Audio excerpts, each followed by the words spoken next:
Hi class, my name is Alisha and my presentation is about understanding interpersonal threats in social phobia and paranoia. My presentation is based on the understanding of the effects or threats of those with social phobia and paranoia in their relationship with others. The article that I use is called The Fear of Others, a qualitative analysis of interpersonal threat in social phobia and paranoia. Under you'll see my work cited in APA style. So here's a little bit of background on the study I chose. Cognitive models show that people with social phobia and paranoia have a common fear of others.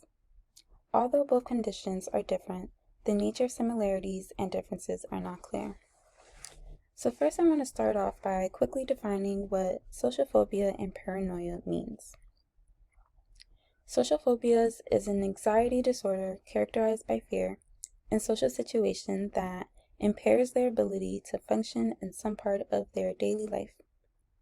So someone who has social phobia and they're in a social situation, like let's say a party, they might feel like they're being judged by others.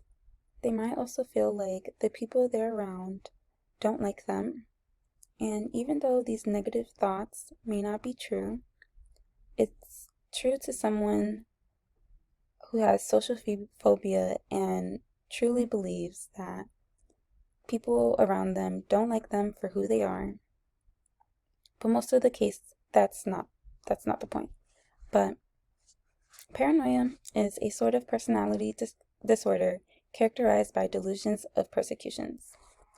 So someone with paranoia might feel like they're being watched, and they might have an overwhelming desire of being aware of their surroundings. They might also feel protective of themselves, so that might add on to being aware of what's going on around them. So to continue, the study explores threat experiences in people with social phobia and persecutory delusions to illuminate aspects of cognitive models. In other words, the present study is looking to understand the mental processes of those with social phobia and persecutory delusions by exploring their narrative of an experience that was threatening to them. I would also like to quickly define what persecutory delusions mean. So they are a set of delusions a person believes that they are being persecuted, So most of the times they will probably feel like harm will occur or it is occurring.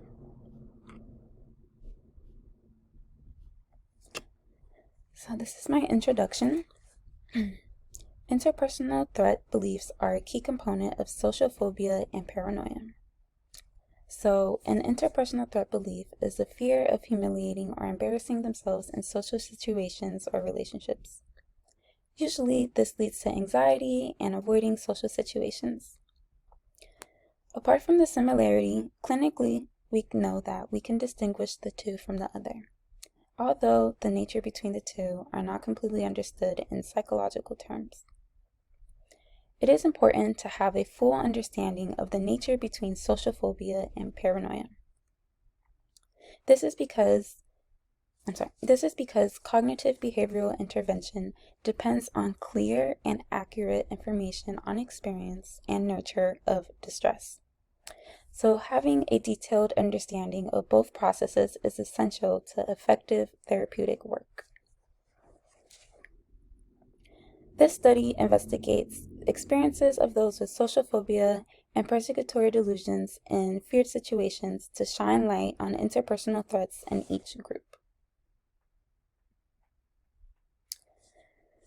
Problems of interpersonal threat, the cognitive models of social phobias and paranoia. Current cognitive models from Clarks and Wells assume that people with social phobia have flawed beliefs about themselves, which are activated in social situations. So these beliefs can include statements like, I'm weird, I don't fit in. It could even include something like, I'm odd. So The Clark and Wells model emphasizes unrealistic standards for social performance and dreadful beliefs about failing to live up to the unrealistic standard. So, an example of an unrealistic standards for social performance would be a thought that's similar to, I have to look confident all the time. And an example of a dreadful belief about failing to live up to the unrealistic standard would be a thought that's similar to, they wouldn't want to know me. This maintains the fear of negative judgment of others because the person believes that's how they are being viewed. Once these assumptions are activated, it contributes to the anxiety and leads to pervasive thoughts about their self and their performance. Usually, when that's the case, it prevents the disconfirmation of these beliefs, of these negative beliefs. Okay, so this is continuing the previous slide. Cognitive models of paranoia assumes that problematic beliefs about the self and others contribute to the vulnerability of paranoia. The Freeman cognitive model of paranoia suggests that stressful situations trigger vulnerable people by imagining cognitive experiences. So an example of an abnormal cognitive experience is someone confusing their thought as an actual voice, which is obviously completely abnormal and would never happen. But these paranoid beliefs is an attempt to make sense of these experiences. So the study aimed to contribute to ongoing development of clinical cognitive models. To do this, the authors examined threat experiences in people with social phobia and persecutory delusions. So, method. The authors used a qualitative approach to the study because the aim was to understand and represent people's experiences as they encounter and live through them in order to understand the psychological processes that were involved. So for those of you who may not know, a qualitative approach means that there is no statistical portions in the study. So instead of statistics, they'll use non-numerical data like videos, texts, interviews to understand experiences. Usually it is used to gain insights into problems. Okay, so participants with social phobia and persecutory delusions were recruited. To confirm DSM-4 diagnostic criteria, a structured interview for DSM-4 TR Axis 1 disorders was in place for participants. 13 of these participants met the criteria for social phobias. 13 other participants met the criteria for persecutory delusions. 8 people in total declined to be recorded during the interview, which left a total of 9 people in each group. So Table 1 shows participant demographics, which include what group they are in. It also includes gender, marital status, treatment status, and employment. So let's look at, let's say, participant 10. He is in the group social phobia. So that means he met the criteria on the DSM-4 of having social phobia. She is 26 years old. She's a female. Her marital status is single. Her treatment status is outpatient, and she is employed. And over here, participant 4, he's in the paranoia group. He is 29 years old. He is single. He is an outpatient, and he is unemployed. Okay, so procedure. Participants were recruited through consultant psychiatrists on the basis of current diagnosis. They were then contacted through the phone, given details of the research, and were asked if they wanted to participate. Participants were sent to a hospital setting to give written information about the study and were given a consent form to sign. Semi-structured interviews and questionnaires were completed. And what a semi-structured interview is basically it's a semi-structured format that allows participants to expand on their questions. Oh, I'm sorry, on the answers to their questions. So the interviews were also audio recorded for analysis, and a clinical psychologist administered all measures. Okay, so part of the qualitative analysis was an interview. So they adapted the cognitive profiling interview, which is the CPI. Each individual participant are asked to describe a recent situation which caused distress and is typical of their difficulties. Interviewer prompts participants to discuss the aspects of their experience. So one of the prompts that the interviewer prompted the participant to explain the nature of distressing event. Basically, what that means is that they wanted them to explain what the feature of the distressing event was. The second prompt was for them to discuss associated thoughts and feelings of the distressed events. So, a question they'll ask is, what were they thinking during the event, and what were they feeling? The third prompt was focus of attention. So, were they focused on escaping the event, or were they blaming themselves for it? And lastly, the last prompt is reflections, looking back on the experience. So, they'd probably say something like, reflecting back on the event, how did you feel looking back? Do you feel sad? Do you feel happy? Do you feel angry? Analysis. Interviews were transcribed verbatim and underwent a detailed qualitative analysis. Researchers used thematic methods. For instance, they read and reread each transcript to ensure familiarity and understanding. During this process, the key idea emerged and were discussed meticulously. This part of the process was supervised by another researcher to ensure clarity in the themes. So within the research team, they produced codes which identified across the data sets, and then they honed into a clear set of themes and sub-themes.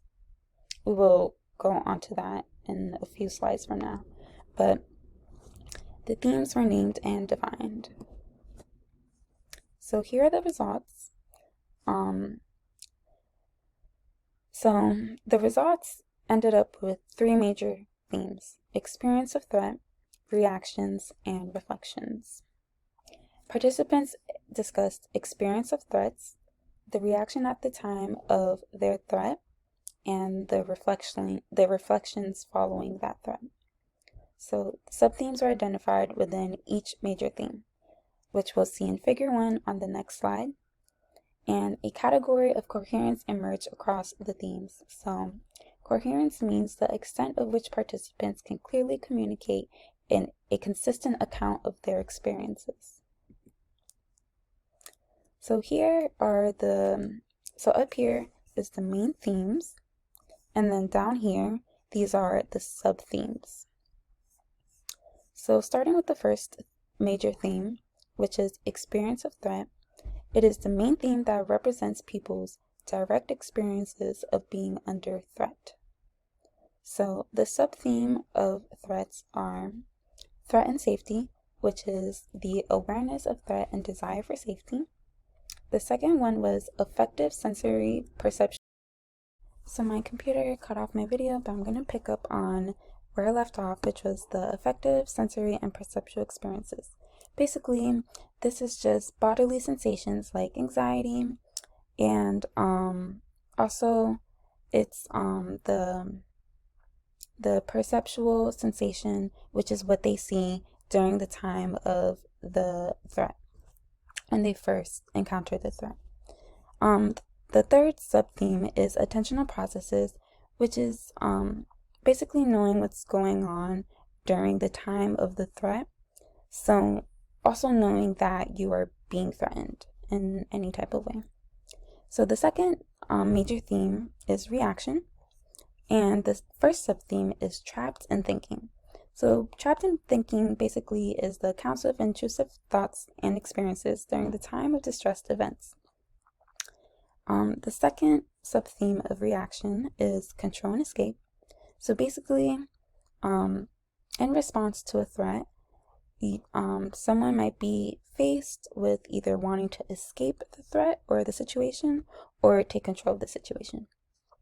And then finally, the last theme is reflection, and it has three sub-themes. The first one is lost or decentered. So basically, the ability to distance themselves from the experience of the threat. Judgments of self is self-criticism and the perceived criticism from others when participant reflected on the experience of the threat.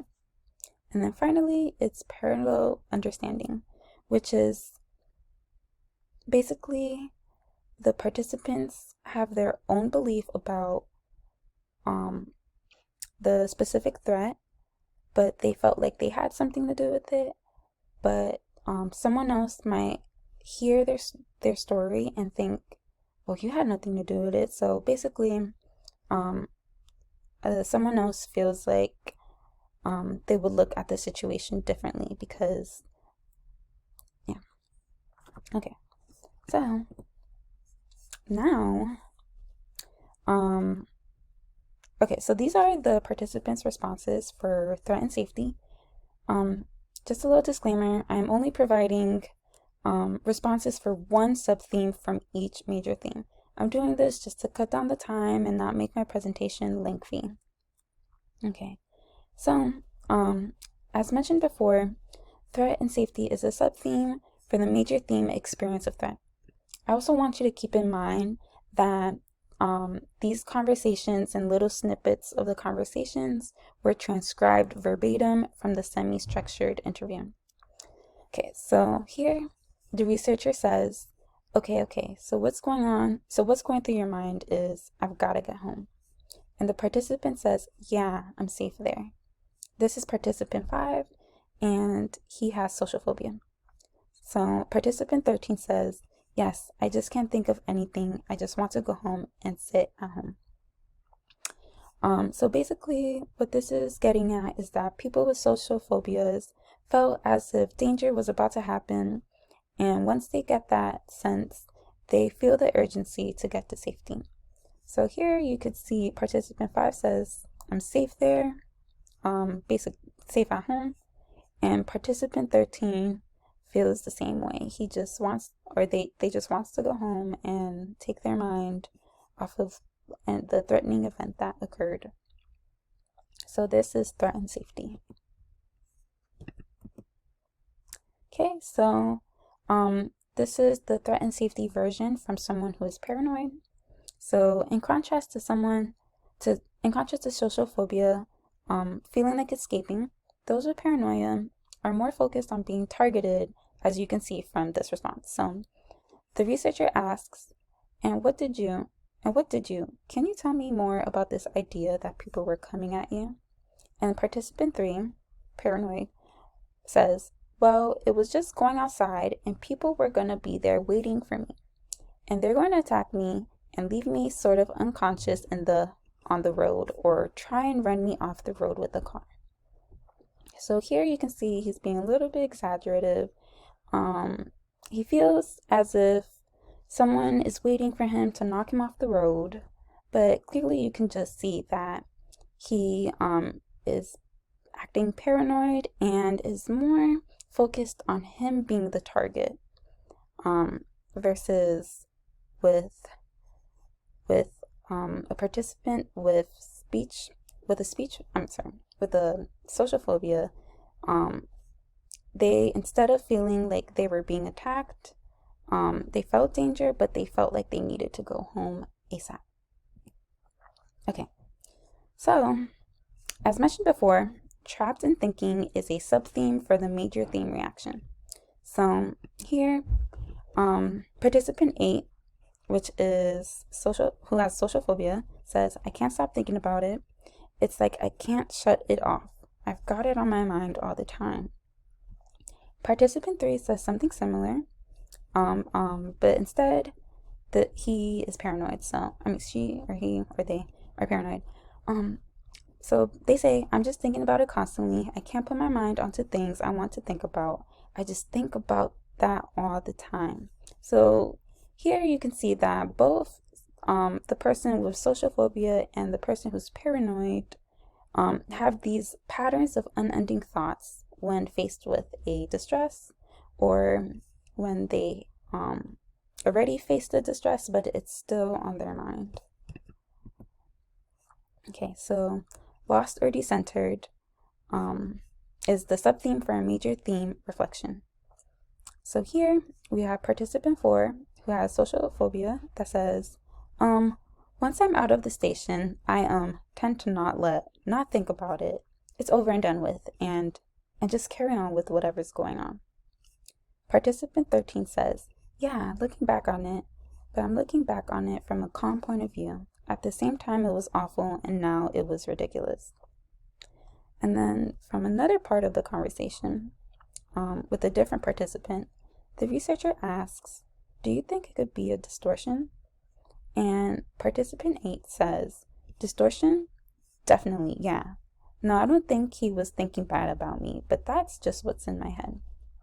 So although people with social phobia were able to step back from the experience, those with paranoia had a contrasting response, which we will see right now.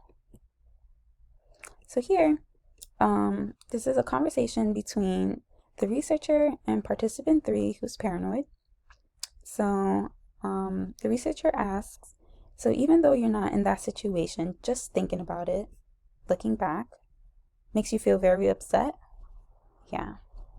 So here you can tell that they are unable to distance themselves from the experience, unlike the people who have social phobias. Okay, so this is the discussion and conclusion. So social phobia and paranoia are characterized by interpersonal threat beliefs and the cognitive models that show similar psychological processes that contribute to distress. So the study investigated the experience of threat in people with social phobia and the persecutory delusions. So the purpose of the investigation was to fully understand the psychological processes that were involved in threat experience. In succession, the data provided by the study will inform a clinical formulation and interventions aimed to reduce distress. Summary. 3 major themes emerge from the data, which is experience of threat, reactions, and reflections. It is important, within each of these themes, sub-themes emerge that indicate particular similarities and differences in psychological processes between two groups. This study aimed to examine psychological processes associated with interpersonal threat in people with social phobia and others with persecutory delusions. So that's that. The limitations to this study were the lack of information on participants' mental state and the medical use. So the majority of people in the paranoia group were outpatients, and the majority of social anxiety group were not. They weren't receiving treatment at the time of the study, so they weren't outpatients, and they weren't receiving any treatments. Theoretical and clinical implications. So, the implications of this study is recognizing the compelling and pervasive experience of interpersonal threat. So, all participants gave vivid descriptions of their experience or interpersonal threat. So, by recognizing and validating these experiences into clinical work, will emphasize the skills of empathy and active patient listening. And then there's the role of formation. Well, that'll be all. I want to thank you guys for sticking it out. And yeah, I hope you guys have a good day.